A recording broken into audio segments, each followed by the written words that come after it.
은혜로운 찬양을 주님께서 기쁘게 받아주신 줄 믿습니다. 여러분, 오늘은 새해 첫 신년주일이니까 새해 복 많이 받으세요. 한 번 더 인사할까요? 여러분, 새해 복 많이 받으세요. 네. 새해 복 많이 받으세요. 네. 지난 송구영신 예배 때 말씀드린 것처럼 올해 여러분의 삶에, 가정과 사업과 직장과 앞날에 하나님의 은혜가 넘치도록 임하시기를 주님의 이름으로 축복합니다. 희망찬 새해를 소망하는 의미로 시를 한 수 나눠볼까요? 양광모 시인의 신년축시, 축복의 촛불을 밝히세입니다. 다시 시작해 보아라. 새해마다 신이 365개의 초를 건네주지만 촛불을 밝히는 건 오직 우리의 할 일. 첫날은 감사의 촛불로 시작하세. 어떤 사람은 선물을 받지 못한 채 아쉬움과 후회 속에 먼저 세상을 떠나갔다네. 둘째 날에는 용기의 촛불이 좋으리. 인생이란 촛불이 바람에 꺼지지 않도록 역경과 시련에 맞서 우리 힘껏 싸워 이기세. 셋째 날에는 희망의 촛불을, 넷째 날에는 열정의 촛불을, 다섯째 날에는 사랑의 촛불을, 마지막 날에는 다시 한번 감사의 촛불을 밝히세. 어떤 사람은 모든 초를 켜보지도 못한 채 슬픔과 한탄 속에 먼저 세상을 떠나갔다네.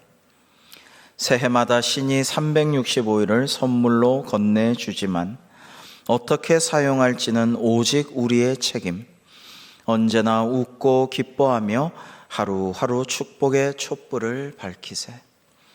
2022년도 여러분 하루하루 주님의 은총의 촛불을 밝히시고 하나님의 빛 되어서 세상을 밝히는 여러 성도님들 되시기를 주님의 이름으로 축복합니다. 새해 우리 교회의 표는요, 여기 플랜카드를 보시면 복음으로 교회를 새롭게, 세상을 이롭게 이고요. 그 표 아래 플랜카드를 잠시 보시면요, 하나님의 말씀으로 예배에 힘쓰는 교회, 다음 세대와 젊은이들의 제자화로 새로워지는 교회, 전도와 봉사, 선교로 세상을 이롭게 하는 교회, 이렇게 올해 우리가 교회가 이런 교회가 되기를 기도하면서 나아가겠습니다. 작년에도 하고자 했던 일들을 재작년에와 마찬가지로 다 하지는 못했습니다. 올해도 코로나 상황이 어떻게 될지는 모릅니다만은 우리는 때를 얻으나 못 얻으나 주님께서 명하신 대로 복음을 실천하고 복음대로 살아가고 복음을 증거하는 그러한 제자된 삶을 살아야겠습니다. 신년주일인 오늘은 하나님께서 먼저 복음으로 우리 대광교회를 새롭게 해주시기를 기원하면서 주님 주신 말씀을 나누고자 합니다. 자, 우리가 새롭게 되려면 어떻게 해야 되며 무엇을 해야 할까요? 올해부터 만 18세 이상 고등학생도 국회의원 및 자치단체장 선거에 출마할 수 있게 되었습니다. 1948년 피선거권이 만 25세로 정해진 뒤에 무려 73년 만에 이러한 변화가 이루어진 것입니다. 오는 3월 9일 대선과 함께 치러지는 국회의원 재보궐선거에 만약에 그 학생이 아주 똑똑하고 열정적이고 국민을 위한다면 국회의원에 나갈 수도 있고 될 수도 있는 그런 시대가 됐다라는 것입니다. 세상은 끊임없이 변화하고 있죠. 이 급변하는 세상의 변화의 속도에 우리는 따라가기가 벅찰 지경이고 때로는 급변하는 모습에 우리가 마음으로 수용하기도 어려울 때도 있습니다. 그러나 이 세상에 영적인 새로움은 없습니다. 안타깝게도 그건 옛날부터 그래 왔던 것입니다. 사도 바울이 그리스의 아테네를 방문하고 이러한 말을 성경에 남겼습니다. 사도행전 17장 21절에 보시면 모든 아테네 사람과 거기서 나그네 된 외국인들이 가장 새로운 것을 말하고 듣는 것 이외에는 달리 시간을 쓰지 않음이더라. 자, 이게 무슨 말씀이냐면요, 인생의 본질적 문제에 대해 깊이 철학적으로 탐구하던 아테네가, 그리고 끊임없는 활발한 대화와 열띤 토론으로 민주주의를 꽃피웠던 아테네가 막상 방문해 보니까 최신 유행의 새로움만 관심을 가지고 이야기를 나누고 있더라, 이러한 말입니다. 사도 바울은 그래서 아테네 아레오바고 광장에 모인 수많은 시민들에게 너희가 알지 못하고 섬겨왔던 신이 바로 창조주의자 심판자이신 하나님이시라고 알려주고 복음을 증거합니다.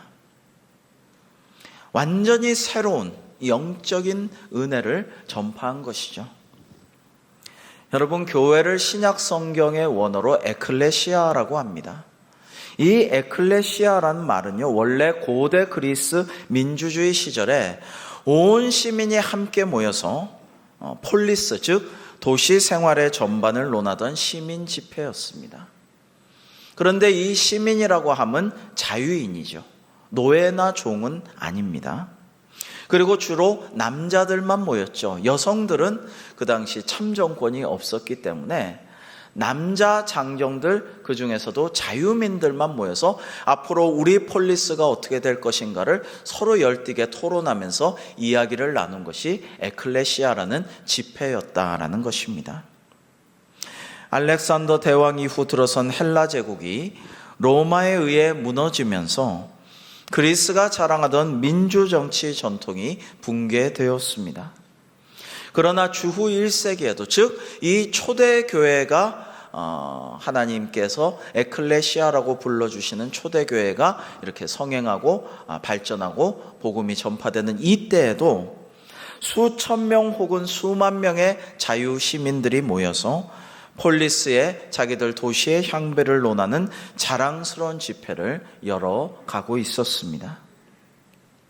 그런데 사도 바울은 자신의 편지에서, 목회 서신에서 고린도 같은 도시에 모여있던 50명 내외의 모임에 그 엄청난 에클레시아라는 단어를 갖다가 썼습니다. 당시 초대교회를 신약성서는 에클레시아라고 불렀다라는 것입니다. 왜 그랬을까요?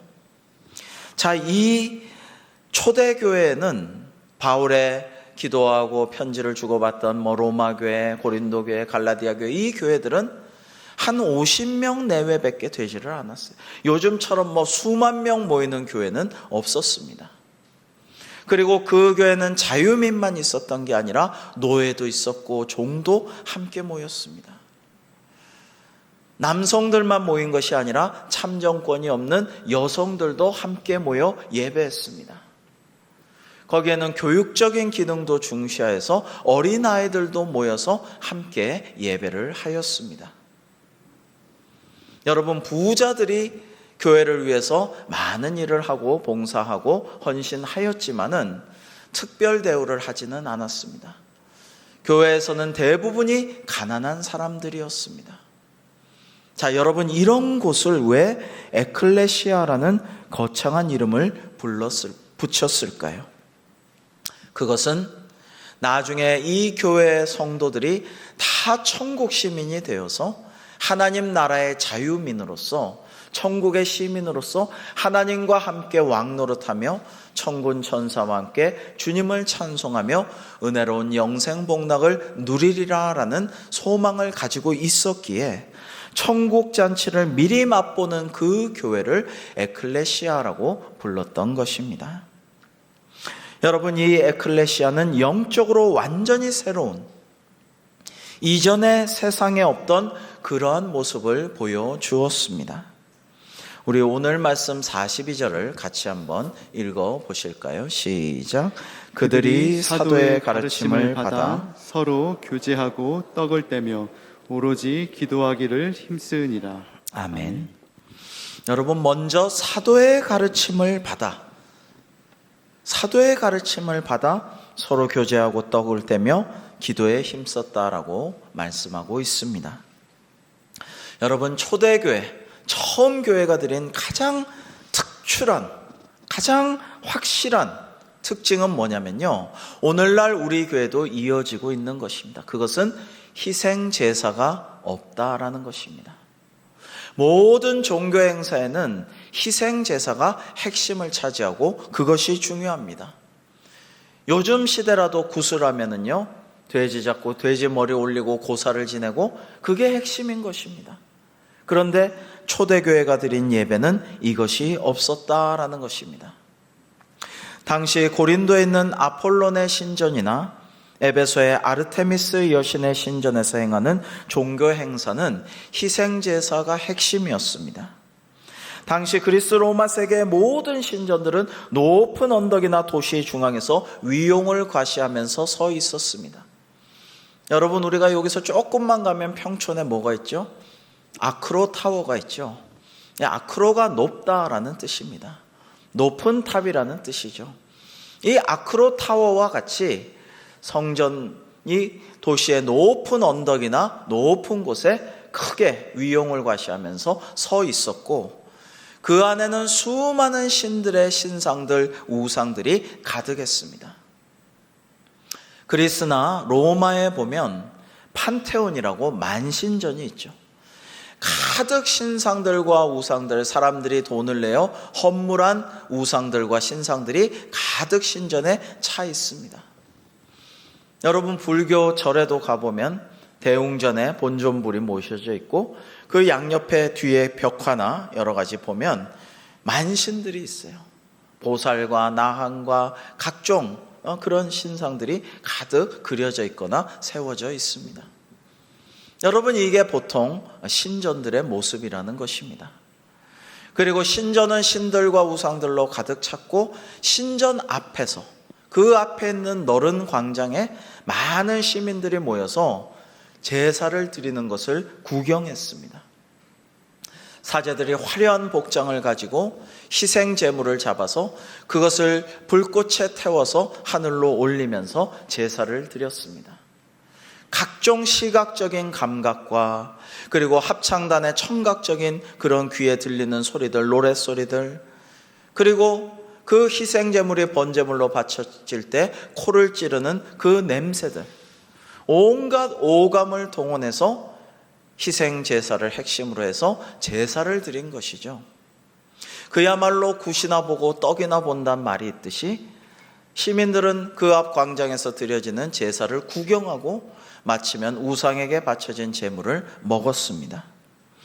여러분, 사실은 예루살렘 성전의 제사 역시 비슷했죠. 그러나 초대교회 예배는 그렇지 않았다라는 것입니다. 초대교회 예배는 그런 것이 일체 없었고 오직 사도들의 가르침을 듣는 것이 예배의 핵심이었습니다. 초대교회 예배에선 주님의 복음을 듣는 것이 핵심이었고, 주님의 복음을 전하는 사도들의 가르침을 듣는 것이 핵심이었다라는 것입니다. 여러분, 완전히 새로운, 전에 없던 예배를 드린 것입니다. 사실 종교개혁도 그 초대교회 예배를 되돌린 것이죠.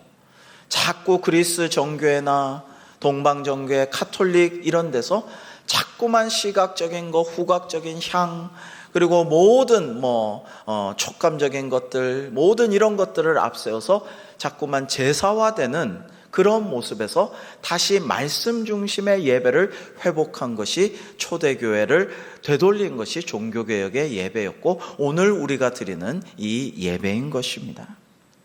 여러분, 이러한 예배를, 완전히 새로운 이러한 예배를 사도 바울은 영적 예배라고 합니다. 영적 예배를 드리라라고 권면하고 있습니다.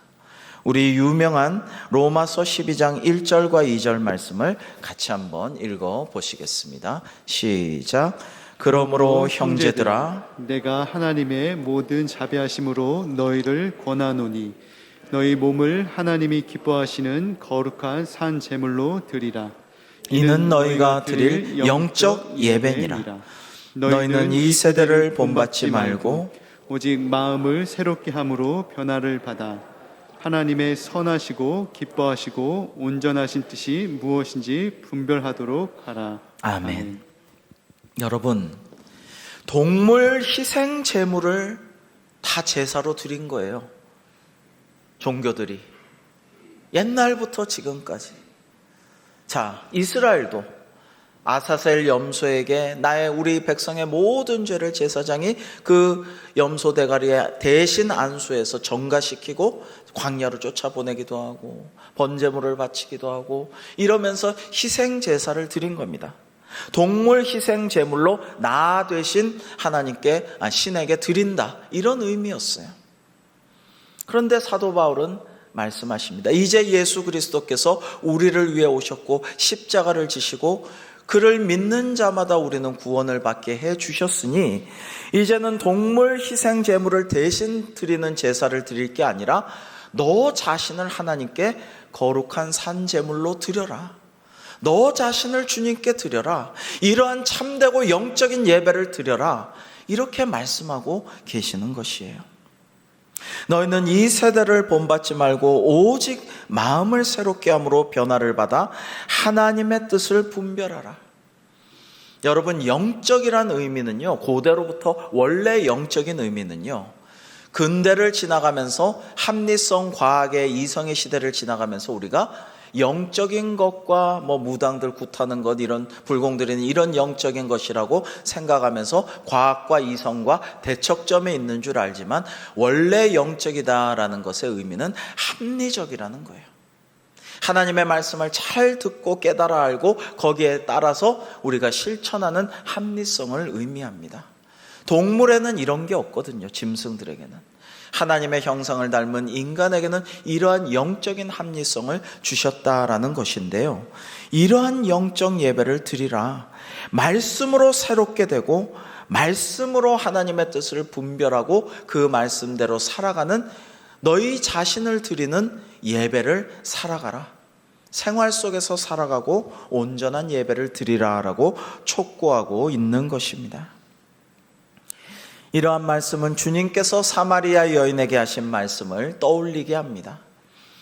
요한복음 4장 23절과 24절 여러분 기억하실 것입니다. 우리 함께 읽어보실까요? 요한복음 4장 23절과 24절입니다. 시작. 아버지께 참되게 예배하는 자들은 영과 진리로 예배할 때가 오나니 곧 이때라.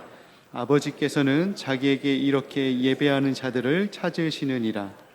하나님은 영이시니 예배하는 자가 영과 진리로 예배할지니라. 아멘. 여러분, 그렇습니다.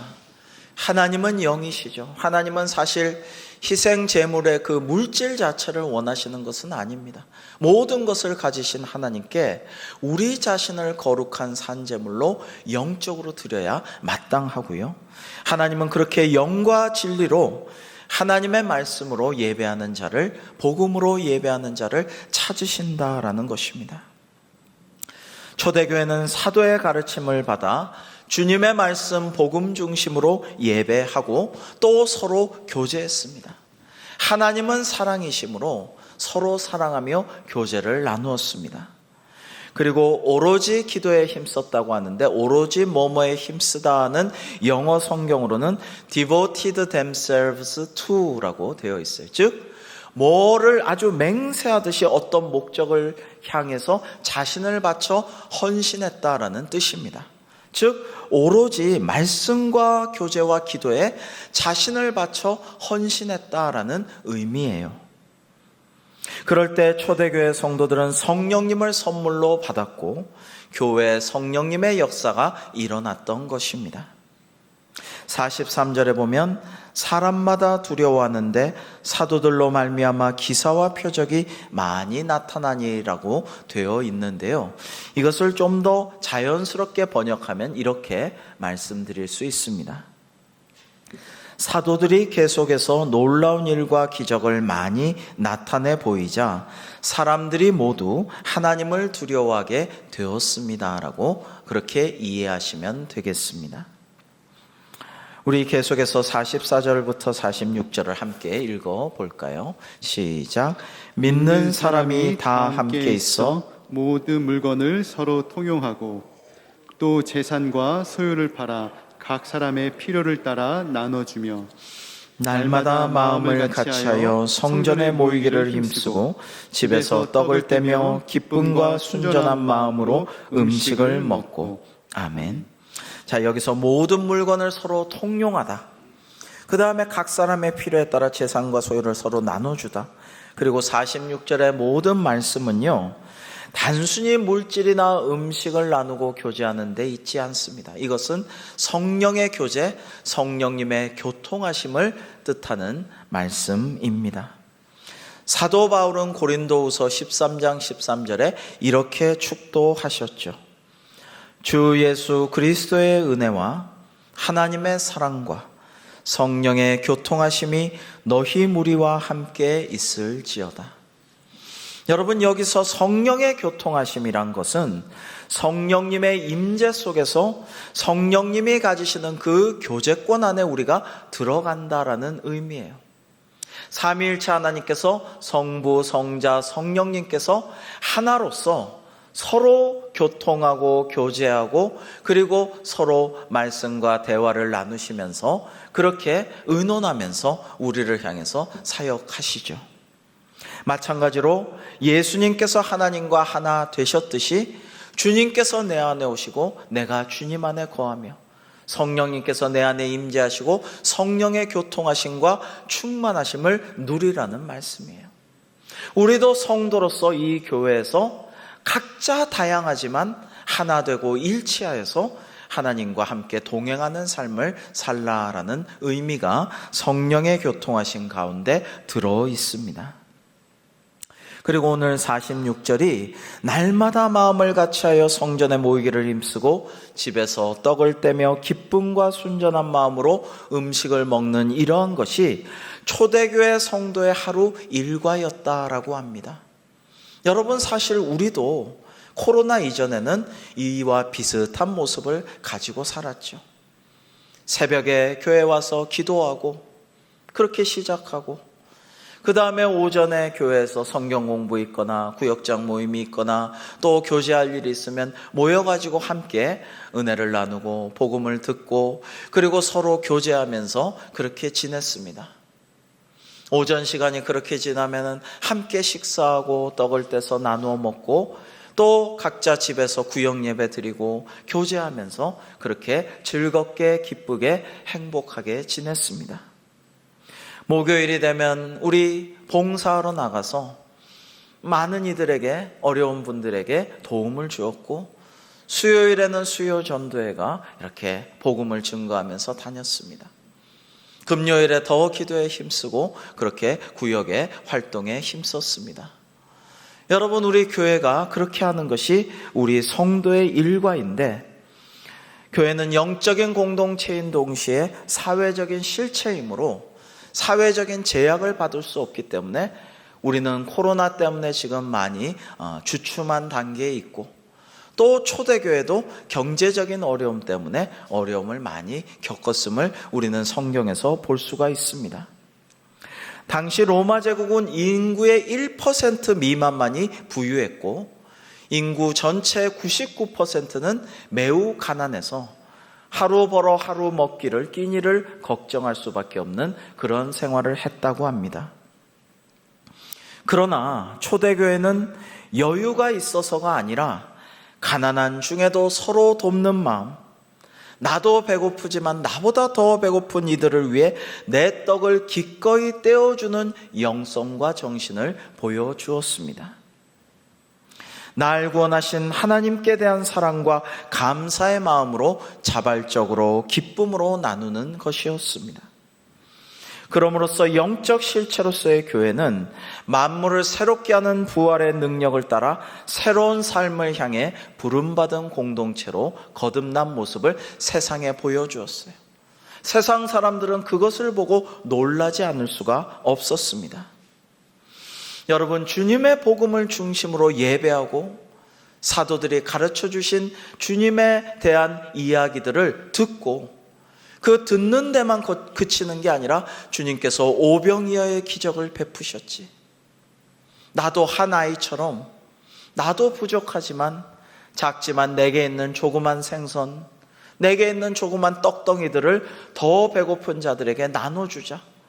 이렇게 할 때에 주님의 기적을 듣는 것만이 아니라 몸소 하나님의 기적을 체험하고 살아내는 그런 영적 공동체가 되었다라는 것입니다.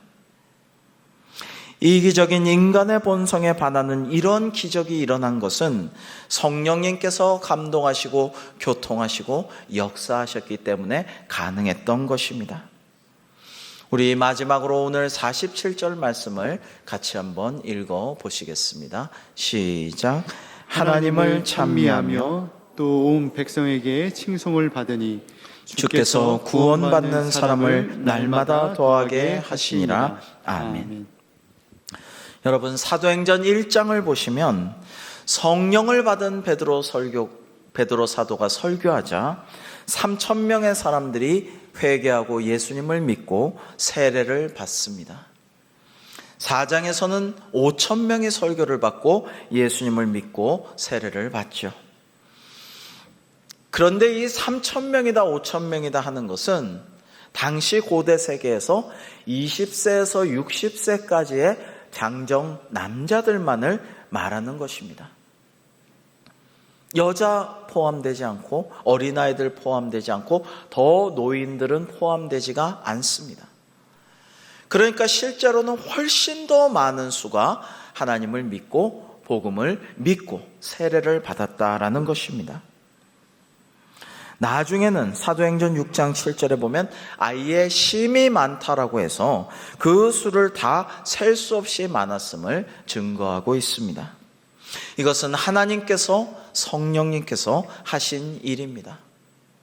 여러분, 코로나로 인해서 교회가 많이 위축되고 어려움을 당하고 있지만은 우리가 복음 중심으로 하나님의 말씀 중심으로 사도의 가르침을 중심으로 하여 정말 영과 진리로 우리 자신을 산제물로 거룩하게 드리는 예배를 드리고 이러한 예배로 새롭게 된 우리 교회가 이웃을 이롭게 한다면 하나님의 놀라운 은혜와 성장의 역사가 오늘날도 우리에게 임하게 될 줄로 믿습니다.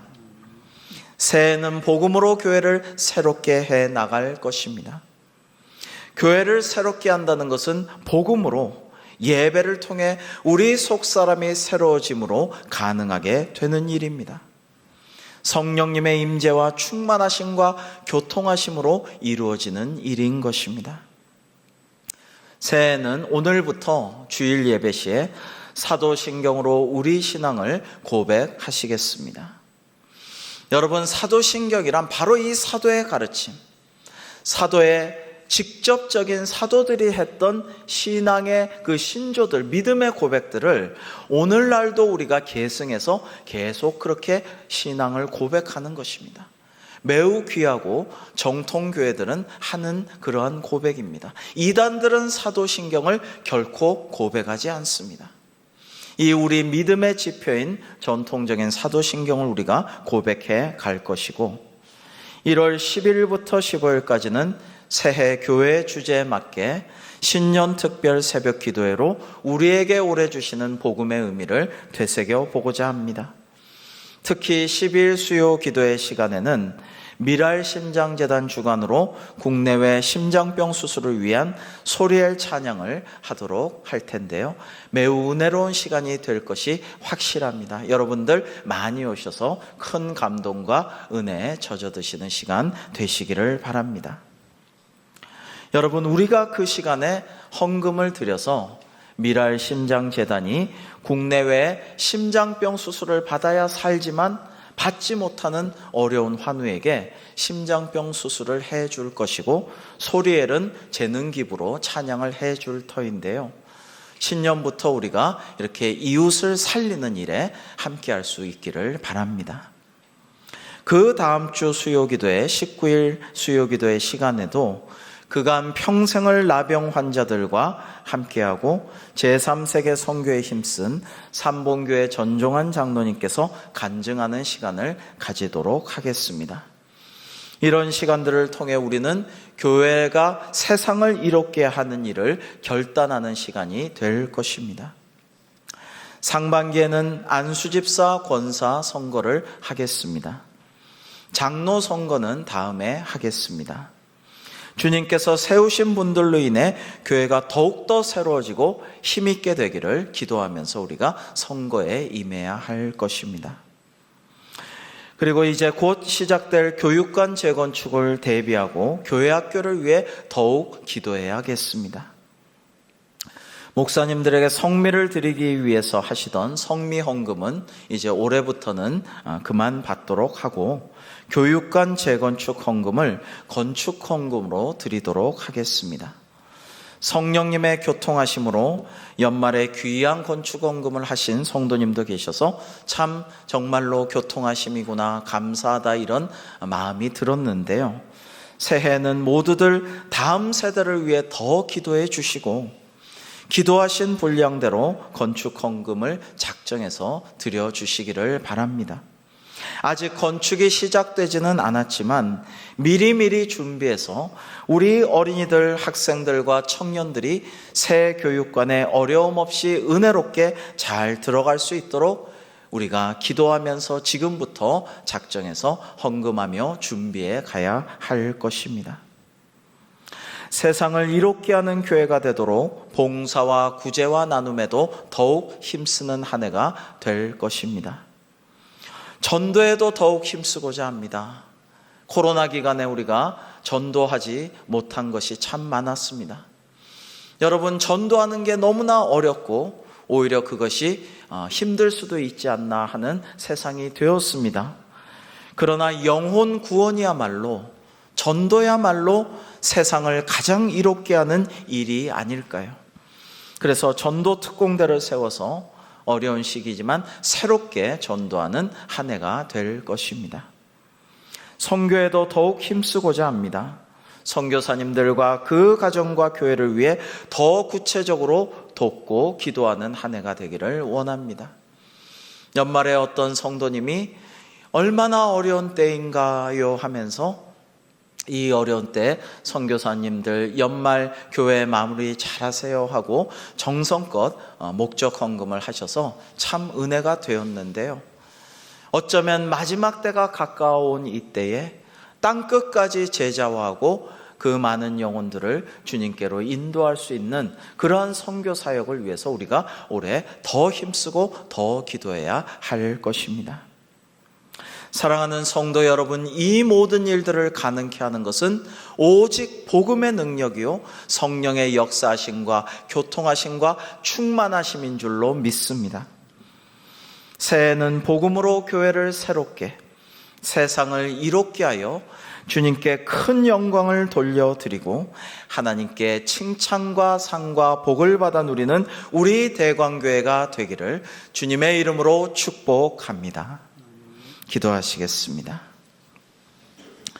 하나님 아버지, 코로나로 참으로 어려운 시기를 계속 지내고 있지만 주여 오직 복음의 능력으로 그리고 하나님의 도우심과 성령의 역사하심으로 교회를 새롭게 세상을 이롭게 하는 올 한 해가 되게 하여 주시옵시고 그렇게 힘쓰고 애쓰고 헌신하는 저희들 하나님께서 잘하였도다 착하고 충성된 종아 칭찬하시고 예비하신 상과 복을 받게 하여 주시옵소서. 예수님의 이름으로 기도하옵나이다. 아멘.